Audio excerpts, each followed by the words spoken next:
Assalamualaikum warahmatullahi wabarakatuh. Di sini saya akan menceritakan sejarah masuknya Islam ke Indonesia. Agama dan kebudayaan Islam mengalami perkembangan yang cukup pesat di wilayah Indonesia. Perkembangan ini berawal dari masyarakat Indonesia yang berada di daerah pesisir pantai. Dari daerah pesisir pantai inilah agama dan kebudayaan Islam dikembangkan ke daerah pedalaman oleh para ulama. Perkembangan di daerah pedalaman ini ditujukan kepada kalangan istana yaitu raja, keluarga raja, dan kaum bangsawan. Apabila raja dan kaum bangsawan telah masuk Islam, maka rakyat sangat patuh dan taat terhadap perintah-perintah rajanya.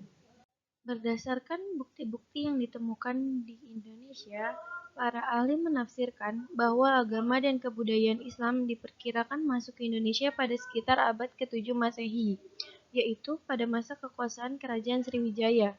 Penafsiran para ahli ini diperkuat dengan berita-berita pada masa itu telah terdapat perdagangan-perdagangan Arab yang melakukan aktivitas perdagangan di Kerajaan Sriwijaya.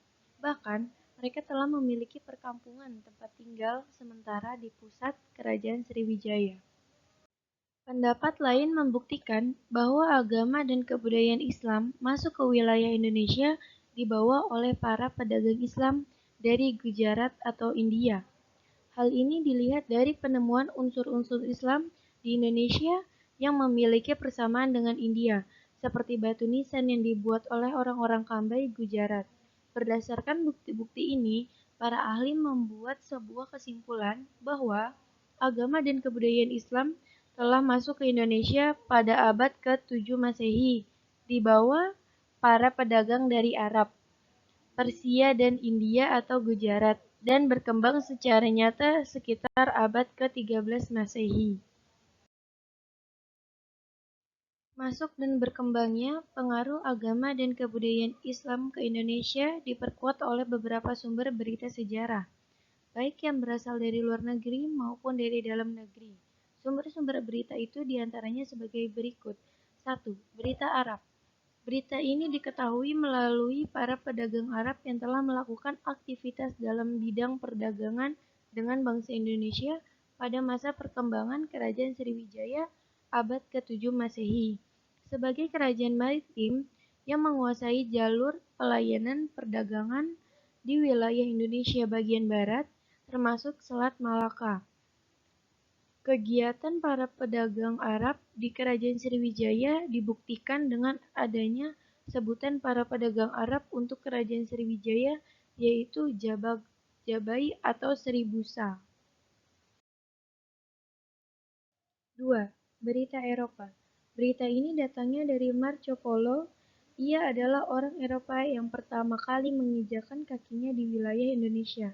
Ketika ia kembali dari Cina menuju Eropa melalui jalan laut, ia mendapat tugas dari Kaisar Cina untuk mengantarkan putrinya yang dipersembahkan kepada Kaisar Romawi. Dalam perjalanannya itu ia singgah di Sumatera bagian utara. Di daerah ini ia telah menemukan adanya kerajaan Islam, yaitu Kerajaan Samudra dengan ibu kotanya Pasai. 3. Berita India. Dalam berita ini disebutkan bahwa para pedagang India dari Gujarat mempunyai peranan yang sangat penting di dalam penyebaran agama dan kebudayaan Islam di Indonesia, terutama kepada masyarakat yang terletak di daerah pesisir pantai. 4. Berita Cina. Berita ini berhasil diketahui melalui catatan dari Ma Huan, seorang penulis yang mengikuti perjalanan Laksamana Cheng Ho. Ia menyatakan melalui tulisannya bahwa sejak kira-kira tahun 1400 telah ada saudara-saudara Islam yang bertempat tinggal di pantai utara Pulau Jawa. Sumber-sumber dari dalam negeri. Sumber-sumber ini diperkuat dengan penemuan-penemuan seperti penemuan sebuah batu di lereng dekat Gresik. Batu bersirat itu menggunakan huruf dan bahasa Arab.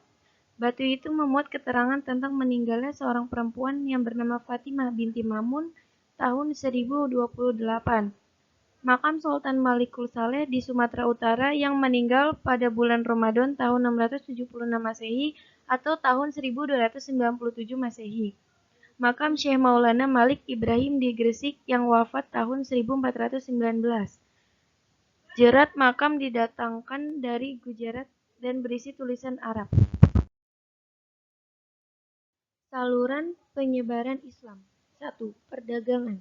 Sejak abad ke-7 Masehi, para pedagang Islam dari Arab, Persia, dan India telah ikut ambil bagian dalam kegiatan perdagangan di Indonesia. Di samping perdagangan, para pedagang Islam dapat menyampaikan daya mengajarkan agama dan budaya Islam kepada orang lain termasuk masyarakat Indonesia. 2. Perkawinan. Para pedagang Islam yang melakukan kegiatan perdagangan dalam waktu yang cukup lama. Keadaan ini dapat mempererat hubungan mereka dengan penduduk pribumi atau dengan kaum bangsawan pribumi. Jalinan hubungan yang baik ini terkadang diteruskan dengan adanya perkawinan antara putri kaum pribumi dengan para pedagang Islam. 3. Politik. Pengaruh kekuasaan seorang raja sangat besar peranannya dalam proses Islamisasi. Ketika seorang raja memeluk agama Islam, maka rakyat juga akan mengikuti jejak rajanya. Setelah tersosialisasinya agama Islam, maka kepentingan politik dilakukan melalui perluasan wilayah kerajaan, yang diikuti pula dengan penyebaran agama Islam. Contohnya, Sultan Demak mengirimkan pasukannya untuk menduduki wilayah Jawa Barat dan memerintahkannya untuk menyebarkan agama Islam. Pasukan itu dipimpin oleh Fathahillah. 4. Pendidikan. Para ulama, guru-guru, ataupun para kiai juga memiliki peranan yang cukup penting dalam penyebaran agama dan budaya Islam. Mereka menyebarkan agama Islam melalui bidang pendidikan, yaitu dengan mendirikan pondok-pondok pesantren. 5. Kesenian.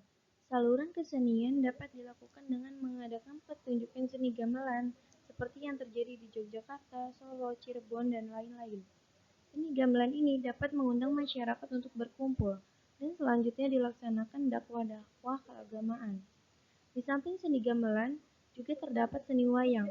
Melalui cerita-cerita wayang itu, para ulama menyisipkan ajaran agama Islam.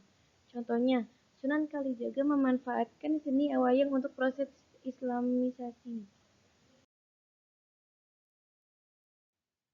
6. Tasawuf. Para ahli tasawuf hidup dalam kesederhanaan. Mereka selalu berusaha untuk menghayati kehidupan masyarakatnya dan hidup bersama di tengah-tengah masyarakatnya. Para ahli tasawuf ini biasanya memiliki keahlian yang dapat membantu kehidupan masyarakat, di antaranya ahli dalam menyembuhkan penyakit. Penyebaran agama-agama Islam yang mereka lakukan disesuaikan dengan kondisi dalam pikiran dan budaya masyarakat pada masa itu, sehingga ajaran-ajaran Islam dapat mudah diterima oleh masyarakat. Contoh ahli tasawuf antara lain Hamzah Fansuri di Aceh dan Sunan Panggung di Jawa. Melalui berbagai saluran di atas, Islam dapat diterima dan berkembang pesat sejak sekitar abad ke-13 Masehi. Alasannya adalah sebagai berikut. 1. Islam bersifat terbuka. 2. Penyebaran Islam dilakukan secara damai. 3. Islam tidak membedakan kedudukan seseorang dalam masyarakat. 4. Upacara-upacara dalam Islam dilakukan dengan sangat sederhana. 5. Ajaran Islam berupaya untuk menciptakan kesejahteraan kehidupan masyarakat dengan adanya kewajiban zakat bagi yang memiliki harta. Sekian, terima kasih. Wassalamualaikum warahmatullahi wabarakatuh.